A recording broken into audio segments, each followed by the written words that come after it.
안녕하세요, 보상멘토입니다. 이전 영상에서 후미추돌 교통사고로 디스크 진단받은 경우 산재 신청하기보단 자동차 보험으로 보상받는 게 낫다고 말씀드렸습니다. 그렇다면 후미추돌 사고 디스크 합의금 어떻게 얼마나 받아야 하는지가 중요하겠죠. 이번 영상에서 자세하게 설명드리도록 하겠습니다. 일단 디스크로 합의금을 잘 받으려면 상실수익액을 인정받아야 합니다. 상실수익액이란 디스크로 인해 후유장애가 남아서 사고를 당하지 않았을 경우 얻을 수 있던 수입을 말하는데요. 이 손해를 인정받아야 합의금을 제대로 받을 수 있습니다. 이 상실수익액은 내가 디스크로 진단을 받았다는 것만으로는 입증하기 어렵습니다. 디스크로 인해 내 노동 능력이 얼마나 상실됐는지, 그 기간은 어떻게 되는지 전문의에게 진단을 받아야 하죠. 하지만 이 내용을 주치의에게 써달라고 하면 대부분은 작성해줄 수 없다는 이야기를 들으실 겁니다. 그렇다고 해서 상실수익액을 못 받는 것은 아닙니다. MRI 영상 CD와 판독지, 진단서를 발급받으셔서 보험사 담당자에게 건네주세요. 그리고 디스크에 대한 상실수익액을 산정해달라고 하시면 됩니다. 그렇다면 합의금은 얼마나 받아야 할까요? 디스크로 인한 상실수익액을 어느 정도 인정받으면 현재 도시일용근로자임금 기준 500만원 정도를 합의금으로 받을 수 있습니다. 평균적인 금액이니 참고만 하시기 바랍니다. 이렇게 요청해도 디스크 상실수익액 무조건 인정받을 수 있는 것은 아닙니다.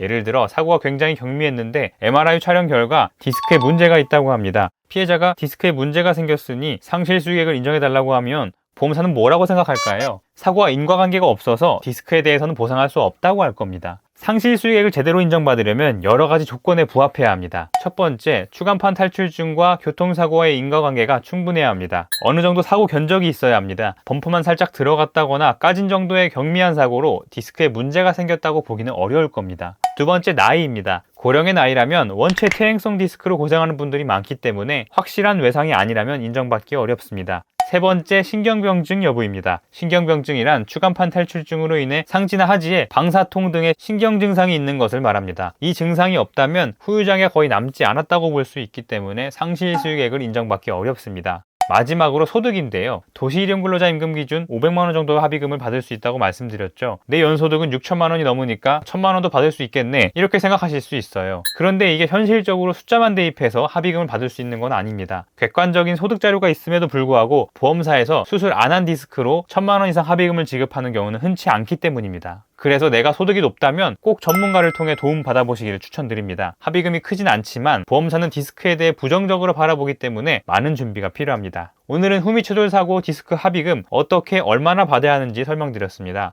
이외에 더 궁금한 점이 있으시면 댓글 남겨주세요. 답변 도와드리겠습니다. 영상 끝까지 봐주셔서 감사드리고요. 저는 또 다른 유용한 정보로 찾아뵙겠습니다.